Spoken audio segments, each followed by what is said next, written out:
안녕하세요. 신정중 3학년 학생들. 오늘은 지난 시간에 이어서 프랑스 혁명의 뒷내용에 대해서 좀 더 살펴보도록 할 건데요. 수업을 본격적으로 시작하기 앞서서 양해의 말씀 하나 드립니다. 실은 선생님도 저번 영상을 편집하는 과정에서 뒤늦게 알았는데 선생님이 지금 교실에서 녹화를 하고 있거든요. 근데 이 교실에서 녹화를 하다 보니까 소리 안에 약간 에코라고 해야 되나? 그러니까 울림 현상이 좀 심하게 있더라고요. 나도 이걸 뒤늦게 알았는데, 그런데 선생님 기준에서는 딱히 수업을 이해하지 못할 수준으로 심각하지는 않은 것 같아서 저번 수업 영상을 그냥 올렸었거든요. 근데 만약에 수업을 듣다가, 선생님 이거 울림 현상이 너무 심해서 수업 듣기가 너무 어렵습니다, 번거롭습니다 라고 생각되는 친구들은 늘 얘기하자면 이제 밴드에다가 건의사항으로 올려주시면 선생님이 그 의견을 접수를 해서 뭐 공간을 다른 곳을 알아본다든가 좀 대안책을 마련해 보도록 하겠습니다. 지금 교실에서 녹화하는 게 제일 만만해서 장소가 선생님 일단 여기를 선택을 했는데요. 항상 적극적으로 의견 보내주시면 정말 감사할 것 같아요. 지난 시간에 이어서 프랑스 혁명의 내용 다시 한번 들어가 보도록 할 텐데요. 지난 시간에 선생님이 프랑스 혁명이 일어날 수밖에 없는 배경 먼저 설명을 했었고요. 이 배경에는 근본적인 원인과 직접적인 원인이 있었는데 특히 이 직접적 원인에 해당하는 게 재정, 돈 문제였죠. 이것 때문에 삼부회라는 게 처음에 소집이 됐다가 삼부회 안에서 불만을 가진 제3신분들이 국민의회라는 걸 조직을 했다가 이 국민의회의 개혁 과정에 맞춰서 새롭게 제정된 헌법에 따라 입법의회라는 공간이 새롭게 창설이 됐다라는 얘기를 했습니다. 그러면서 어떻게 보면은 당시 이제 시민들이 원했던 구제도의 모순을 해결할 수 있을 만한 그러한 공간과 권한이 어느 정도 마련이 되었다라고 볼 수가 있고요. 여기까지만 해도 충분히 혁명은 성공적인 방향으로 흘러가고 있다라고 얘기를 했었는데요. 자, 그런데 마지막 이 입법의회에 문제가 하나 발생했다고. 바로 당시 프랑스 혁명의 기본 정신이었던 자유, 평등, 마지막 교과서 기준으로 적어서 우회라는 정신이라고 했었는데요. 이 우회라는 정신 때문에 지금 입법의회한테 문제가 생겨요. 왜냐? 당시 프랑스 혁명에서 이제 가장 중요시했던 게 시민들, 모든 인간에게는 자유와 평등의 권리가 있다. 이제 기본적인 자연권, 천부인권이 있다. 이런 개념들이었거든요. 근데 이런 것들을 프랑스인들끼리만 누리는 게 아니라 우회, 다른 말로는 내가 박애라고도 했었죠. 이 정신에 맞춰서 다른 국가의 사람들, 다른 민족의 사람들에게도 널리 전파를 시킬 필요가 있다라는 거야. 좋은 건 나만 가지지 않겠다라는 거지. 이 정신이 우회인데 이러한 부분 때문에 프랑스는 입법우회를 중심으로 프랑스 안에서만 혁명을 이루는 게 아니라 주변 국가에게도 프랑스 혁명을 전파하려는 모습을 보이게 됩니다. 근데 문제는 주변 국가들은 여전히 대부분이 절대왕정 국가들이었거든요. 혹은 절대왕정까지가 설사 아니더라 할지라도 어쨌든 왕중심의 국가들이란 말이야. 왕정 국가예요. 미국이 세계 최초 민주공화국이라고 했죠. 그러니까 저 건너 아메리카를 제외하고는 대부분의 국가가 왕정 국가인데 이런 왕의 입장에서는 왕의 힘이 약해져가는 모든 시민에게 권력이 돌아가는 이러한 혁명의 모습이 마음에 들지 않았다라는 거지. 그러다 보니까 이러한 왕정을 지지하는 국가들 입장에서는 혁명이 전파가 되는 것이 굉장히 마음에 들지 않았다라는 거고요. 특히 여기에서 유난히 프랑스 혁명을 극혐하는 국가가 하나 있었으니 바로 옆 동네 오스트리아가 되겠습니다. 자, 이 오스트리아는 지난 시간에도 한번 언급을 한 적이 단순한 오스트리아라는 국가 수준이 아니라 신성로마 제국이라는 이름을 걸치고 있는 황제 지위를 가지고 있는 그러한 다른 왕정 국가들보다도 훨씬 더 왕의 그런 입지나 권력, 명예 이런 게 이제 유난히 강한 동네다라고 볼 수가 있는 거고요. 동시에 이 오스트리아 출신 공주가 당시 프랑스에 머물고 있었죠. 바로 마리 앙뚜아네트입니다. 이 마리 앙뚜아네트 때문에 오스트리아는 유난히 이제 프랑스 문제에 관심이 많았었는데요. 이때 이제 오스트리아 왕이 마리 앙뚜아네트의 큰오빠였었거든요. 이 큰오빠 입장에서는 시민들이 너무 괘씸한 거야. 내 여동생이 뭐가 그렇게 잘못을 했다 했다고 내 여동생을 오스트리아 여자, 오스트리아 악녀 이렇게 이제 막 쌍욕을 해가면서 권한을 축소시키고 혁명으로 사실상 뭐 짓뭉개 놓은 거나 다름없는 그러한 모습들을 보면서 열이 받아 죽겠는데, 심지어 이 시민들이 지들끼리만 그러고 지내는 게 아니라 우리 오스트리아에게까지도 혁명을 전파시키겠다고 나오니까 너무 짜증이 나는 거죠. 그래서 이 부분에 대해서 오스트리아는 마리 앙뚜아네트라는 핑계거리를 내세워서 어떻게든 프랑스를 내정 간섭해서 이 혁명을 좌절시키려는 모습을 보이게 되고요. 이 마리 앙뚜아네트가 그 중간 과정에 소통 역할을 해요. 그럴수록 이제 프랑스 시민들은 더더욱 마리를 더 미워했겠죠. 그리고 이 사실을 알게 된 당시 입법부회, 혁명의 이제 대표주자였던 입법부회가 이 부분에 대해서 굉장히 분노를 하게 됩니다. 결국 그래서 오스트리아를 중심으로 해서 이 혁명을 방해하려고 하는 세력들에게 전쟁을 선포하게 되는데요. 그게 교과서에도 있는 바로 요 혁명 전쟁이라는 사건이 되겠습니다. 자, 그래서 입법부에는 만들어진 지 얼마 되지 않아 전쟁을 직면하게 된 거예요. 혁명 전쟁. 자, 프랑스가 내정 간섭을 거부하면서 혁명을 퍼뜨리기 위해 전쟁을 먼저 선전포고를 했었고요. 주의하세요, 얘들아. 그러니까 계기는 오스트리아가 마련했지만 선전포고는 프랑스가 먼저 해요. 그러면서 전쟁을 참여하다 보니까 점점 혁명의 분위기가 어떻게든 이 전쟁에서 이겨서 혁명을 지켜야 된다, 막 좀 이런 식으로 과격해져가는, 좀 열기가 막 흥분의 도가니로 넘쳐나는 그러한 모습들을 보이게 됩니다. 그래서 정리하자면 이 입법의회라는 공간은요, 국민의회가 만들었던 입헌군주제 헌법에 기반해서 만들어진 의회가 되겠는데요. 제한선거라는 과정을 거쳤다고 했죠. 우리 교과서에는 그냥 선거라고 했지만 내가 주의하라고 했어요. 이제 돈이 있는 주로 자본가, 부르주아 같은 계층들에 의해서 만들어진 의회가 되겠고요. 그래서 혁명을 이어가면서 뭔가 내정 개혁을 시도하려는 모습이 있었으나 바로 직후에 방금 얘기했던 이 혁명 전쟁을 시작하게 되면서 점점 혁명의 분위기를 과격한 방향으로 이끌어냈던 의회이기도 합니다. 자, 그러면서 이 입법의회는 내부적인 프랑스 혁명의 개혁 내용도 중요하지만 일단 주 관건은 이 전쟁에서 이기는 게 가장 중요한 업적이 되겠는데요. 자, 문제는 전쟁을 잘하려면 역시 뭐니 해도 뭐가 가장 많이 필요하냐? 맞습니다. 뭐니? 재정이 필요한데요. 근데 여러분, 지금 프랑스 재정 상황 어떻습니까? 그치? 돈 없어서 일어난 게 이 프랑스 혁명이란 사건이에요. 실은 이때 입법부에는 전쟁보다는 내부에서 재정을 어떻게든 안정화시키는 게 가장 중요한 부분이었는데, 근데 없는 재정으로 전쟁을 시작한 거야. 그러니까 이게 군대가 제대로 유지가 되겠냐고, 전쟁을 하기가 굉장히 버거워지는 거죠. 그래서 엄청난 대위기를 겪는데, 여기서 또 참 프랑스 국민들이 대단한 게 그래도 이 전쟁에서 져버리면 혁명 자체가 좌절하게 되는 거거든요. 그래서 국민들이 진짜 정신력으로 버텨서 막 전투에서 도중도중 승리를 하기도 하고 막 그러는, 이 전쟁 시기의 위기 상황에서 프랑스 군대가 행진시에 불렀던 노래가 하나 있대요. 라 마르세예즈라고. 가사가 그러다 보니까 좀 되게 잔인한, 막 피 흘리고 전우의 시체를 넘고 막 이런 내용으로 구성되어 있는 노래인데, 이게 지금 프랑스 국가이기도 해요.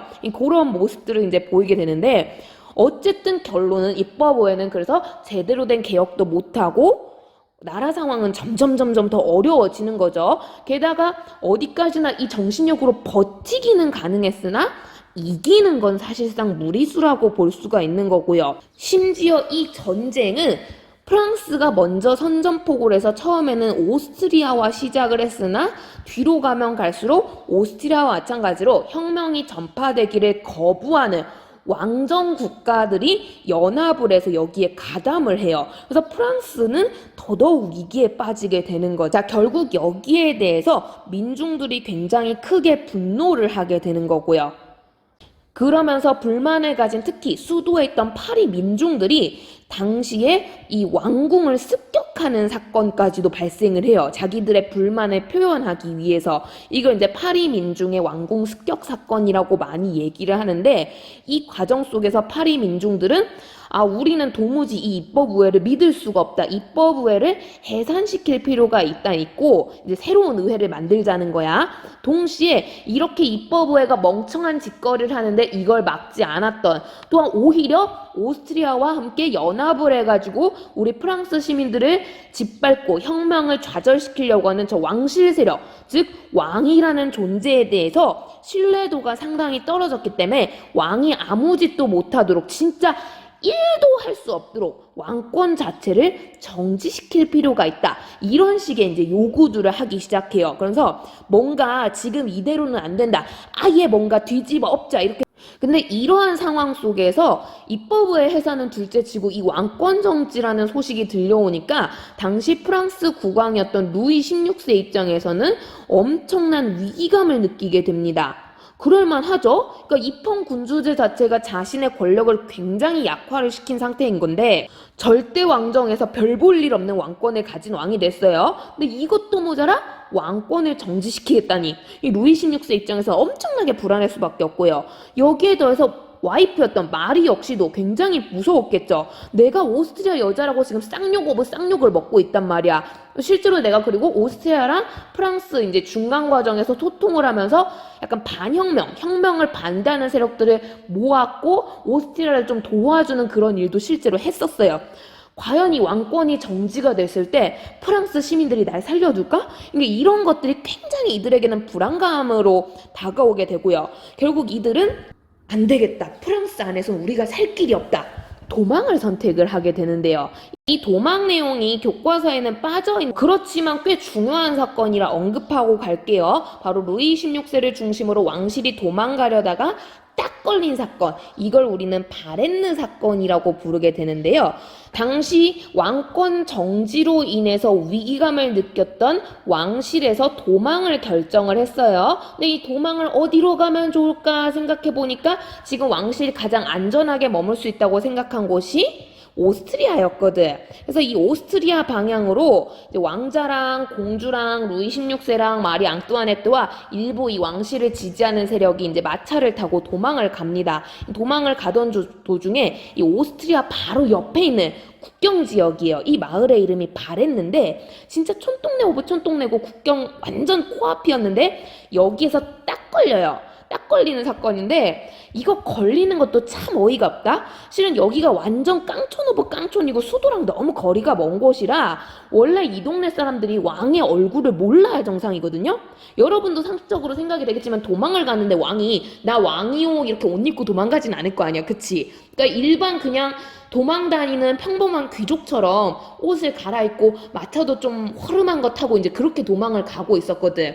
근데 목도 너무 마르고 화장실도 가고 싶고, 그러니까 국경 바로 코앞이니까 이제 마차를 잠깐 멈추고 휴식을 취한 거야. 근데 이때 동네 주민하다가 우연히 이제 마주친 거지. 근데 당연히 루이 16세 입장에서는 제가 내 얼굴을 어떻게 알아 하고 뻔뻔하게 이제 얼굴 들고 험 하고 왔는데 이 아저씨가 왕이다! 이렇게 소리를 쳐버린 거야. 왜 이 아저씨는 이 사람이 왕인 걸 알고 있었느냐? 내가 저번 시간에 얘기했을 거예요. 실은 루이 16세가 세금을 올리기 전에 재정 확보하려고 먼저 한 짓이 하나 있다고 했죠. 이것 때문에 물가 엄청 상승했다고. 맞아요. 화폐 발행인데요. 이 화폐를 발행할 때 루이 16세 딴에는 자랑을 하고 싶었던 거야. 내가 프랑스의 국왕이요. 그래서 우리나라로 그렇지만 화폐에 사람 얼굴 박잖아요. 위인 같은 거. 이때 루이 16세는 이 화폐 지폐에다가 지 얼굴을 박았어요. 그러니까 이 프랑스 화폐를 쓰는 사람이면 열이면 열, 백이면 백, 한 번쯤은 왕의 얼굴을 돈에서 본 거야. 그래가지고 이 총구석에 있는 백성도 왕의 얼굴을 알고 있었던 거지. 이걸 지가 해놓고 까먹은 거예요. 그래가지고 설마 제가 내 얼굴을 알겠어 했는데 자기가 지폐에서 본 얼굴이거든. 그러니까 우리로 치면은 평소에 세종대왕 맨날 보잖아. 이순신 맨날 보잖아. 돈 거기에서 이 보잖아. 바로 보면 알 수 있는 거야. 그래가지고 왕이다 이래가지고 바로 걸려가지고 이 바렌에서 질질질 체포를 당해요. 체포를 당하면서 이 소식이 이제 전 프랑스에 알려지게 되는 거죠. 이 부분에 대해서 프랑스 국민들의 실망감은 이루 말할 수가 없어요. 그러니까 우리가 비록 왕권도 정지했고 지금 입헌군주제로서 분명 왕이 불만을 가질 상황이란 건 알지만 이게 왕을 죽이겠다든가 우리가 막 그런 짓을 한 적이 없단 말이야. 우리는 그래도 최소한 이분은 우리의 국왕님이야 라는 존경심을 나름대로 그때까지 표출했다고 생각을 했는데 왕을 우리 편을 들기는커녕 우리의 당시 지금 전쟁 중이잖아. 심지어 적 국가인 오스트리아로 가겠다니. 이거 잘못하면 오스트리아에게 프랑스 국왕이 인질이 될 수도 있는 상황이었거든.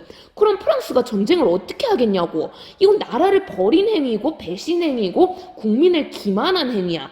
그러면서 여기에 굉장히 분노한 시민들이 진짜로 입법부에도 왕도 더 이상 믿을 수 없다 이러면서 아예 새로운 기관을 창조하고 국왕도 이 기관에서 재판을 통해 처형을 결정을 하게 됩니다.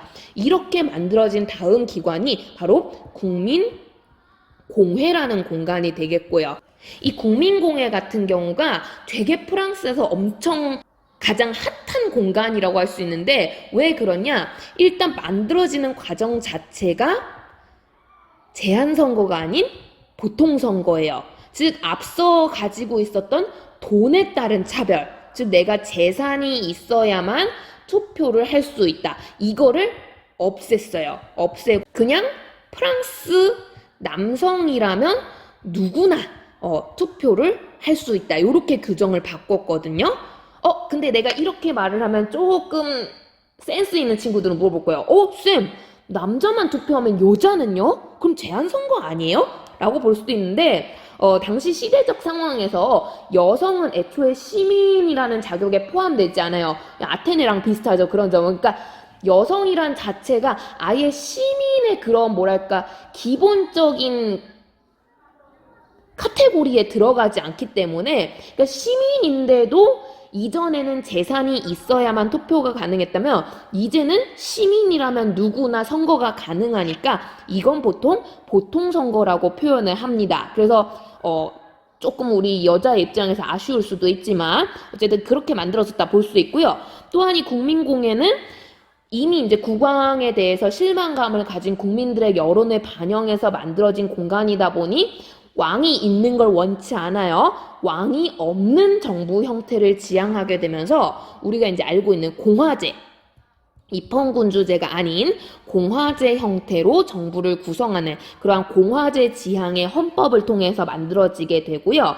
그러면서 공화제다 보니까 왕을 대신해서 국가를 이끌 리더가 필요하겠죠. 이 리더를 여러 번의 회의와 투표와 선거 끝에 이제 결정이 되게 되는데 당시 이 혁명 과정 속에서도 가장 과격한 주장을 펼쳤던 가장 적극적이고 진보적이고 빠른 발전 속도를 지향했던 이른바 과격파 출신의 인물이 선출이 됩니다. 이 사람의 이름이 로베스 피에르라고 하게 되는데요. 그러니까 우리가 앞에서 그 청교도 혁명할 때 크로멜 하면서 내가 중요하게 여겼던 것처럼 프랑스 혁명할 때 꼭 빠지지 않고 등장하는 아저씨가 이 로베스 피에르입니다. 그래서 과격파 출신의 인물인데요. 일부 교과서 책에선 프랑스 원어를 따서 이 과격파를 자코뱅파라고 부르기도 하고요.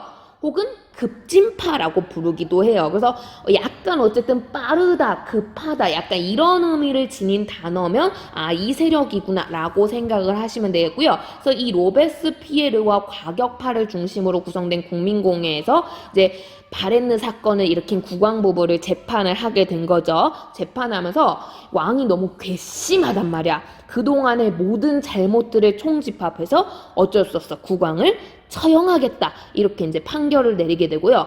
정확히 말하면 이제 국왕 부부를 처형하겠다 해서 아펜날에 루이 16세를 그 다음 날에 마리 앙뚜아네트를 처형을 하게 되는데 이 시기에 이제 과격파가 실은 정권을 잡다 보니까 국왕 부부 말고도 죽어나가는 사람이 좀 많거든요. 과격하다 보니까 뭐만 아니다 싶으면 다 죽여버려요. 하루에도 몇십 명씩 죽어나가다 보니까 옛날 방식으로는 사형이 불가능해서 이 국민공회 시기에 새롭게 만들어진 사형용 발명품이 하나 있어요. 이 기구는 너무 유명해서 다들 알고 있을 것 같은데요. 칼날이 슉 내려가면 머리가 싹둑 잘린다고 해서 이른바 단두대라고 하죠.